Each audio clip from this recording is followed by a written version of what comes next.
stuff that happened. I just felt like, God, I just wish somebody would have talked to me. I wish I could have talked to somebody.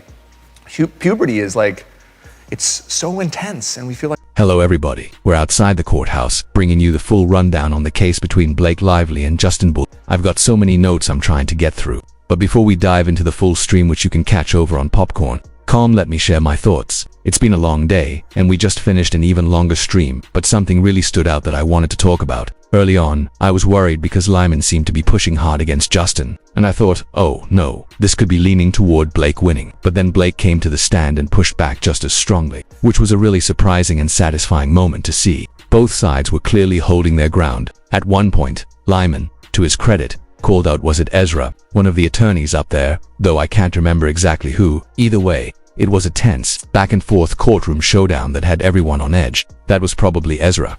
But the focus was on the dance sequence. The lawyer was pressing Blake, asking her to explain what exactly constituted harassment, what was happening on set. She described a scene where the director was touching her, nuzzling her, and making movements without her consent. And that's what Ezra, whoever the attorney was, kept hammering on. Lyman pushed back though, asking, so, where's the line? Are you saying that any director who touches someone on the back during a scene, any subtle movement or touch, needs a jury to decide if it's okay? You could see Blake's side insisting consent is key, while others noted that, from the video evidence, nothing clearly violated consent. The conversation even veered into gender dynamics. Someone referenced past incidents in films like the playful ball grab scene with another actor, or Jenny Slate slapping Chris Evans, to point it out that humor and gender often change perception. Blake's team emphasized that harassment was tied to her being female, but Batch, the rebuttal attorney, pushed back hard. He asked, what about two men competing, like in that HBO show Heated Rivalry? If they say something to each other, is that sexual harassment too? His point flipped the gender argument on its head and challenged the idea that harassment is automatically defined by gender.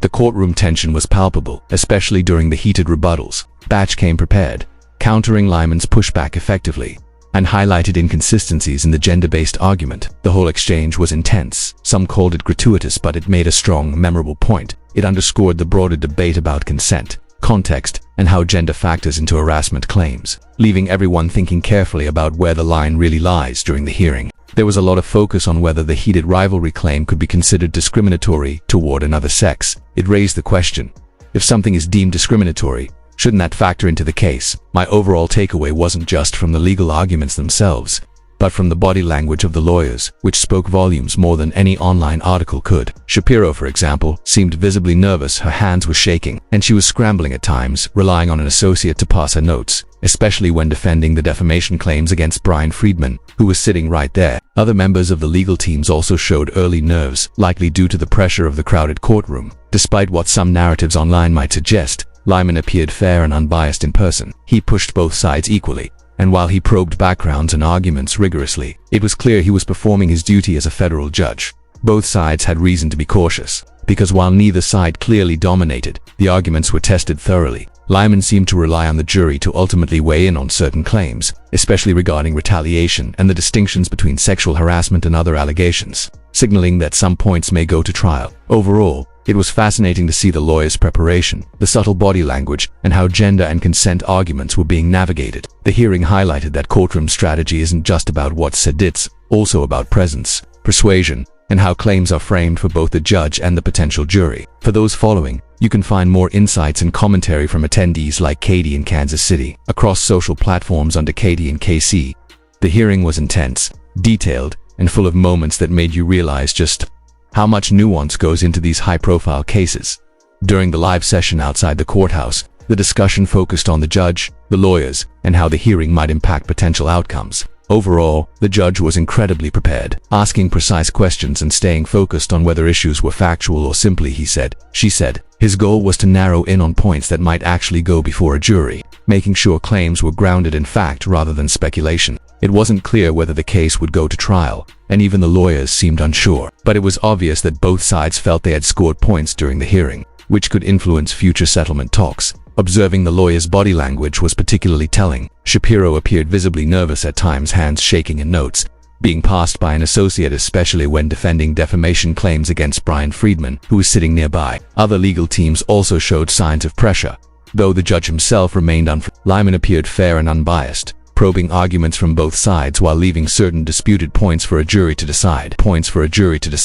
The discussion also touched on protected conduct and retaliation. Ezra highlighted that Blake's informal protest, her refusal to appear with Justin at a premiere, was being framed as a trigger for claims of retaliation. Lyman pushed back, questioning whether the accused should be defenseless in the media simply because someone exercised an informal protest. He pointed out that normal publicity does not constitute retaliation against protected activity, referencing the Muzzini case as an example. Essentially, the court emphasized that exercising one's rights doesn't automatically block the other side from responding. Overall, it was a long and intense day in court, with the lawyers under pressure, the public largely observing, and Lyman carefully managing both procedure and fact. The hearing highlighted not only the legal strategies of each side but also how courtroom dynamics, gender arguments, and consent discussions intersect in high-profile cases. For those following closely, this day offered key takeaways that go far beyond the transcripts. You could see the stress, preparation, and subtle cues that often determine how the law is applied in real time. We were live outside the courthouse covering the Blake Lively and Justin Baldoni hearing, and it was an intense day from start to finish. The focus ranged from harassment claims to retaliation, gender dynamics, and consent, and the courtroom was full of tension, strategy, and subtle drama that you can't always get from reading online. Early on, Lyman, the judge, demonstrated he was incredibly prepared. He asked sharp questions, stayed focused on determining what was actually factual versus he said, she said, and carefully narrowed in on points that might go before a jury. His goal was to see which claims were strong enough to stand and which were not. Despite some nerves among the legal team, Shapiro, visibly scrambling and relying on an associate for notes while defending defamation claims against Brian Friedman, the judge remained unshaken, keeping both sides accountable and pushing for clarity. Even with a crowd of public observers, it was clear the lawyers felt the pressure more than Lyman did. A key moment came around the discussion of retaliation and informal protests. Ezra argued that Blake's refusal to appear with Justin at the premiere constituted a trigger for claims of retaliation.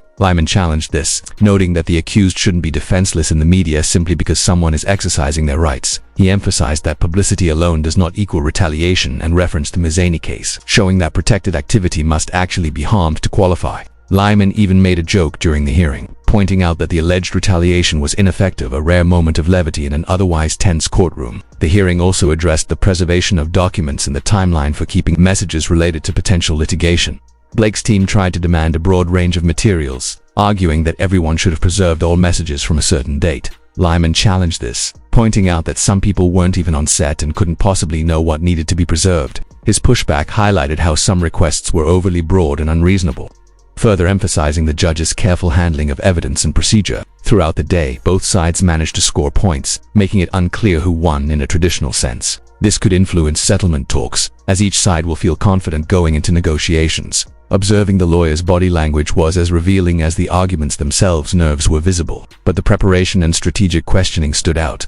Lyman also skillfully managed gender arguments and consent claims, keeping the discussion grounded in law and facts rather than speculation. In the end, the hearing showcased not just legal strategy, but the complexity of high-profile cases where gender, media presence, and consent intersect. It was a long, intense day in court, and while the outcome is still uncertain, the insights were invaluable. You can catch the full live replay over at popcorn.com to see all the arguments, motions, and reactions in detail. Being a member there helps support coverage like this, allowing access to behind-the-scenes moments, full hearings, and in-depth analysis as soon as Lyman delivers his verdict.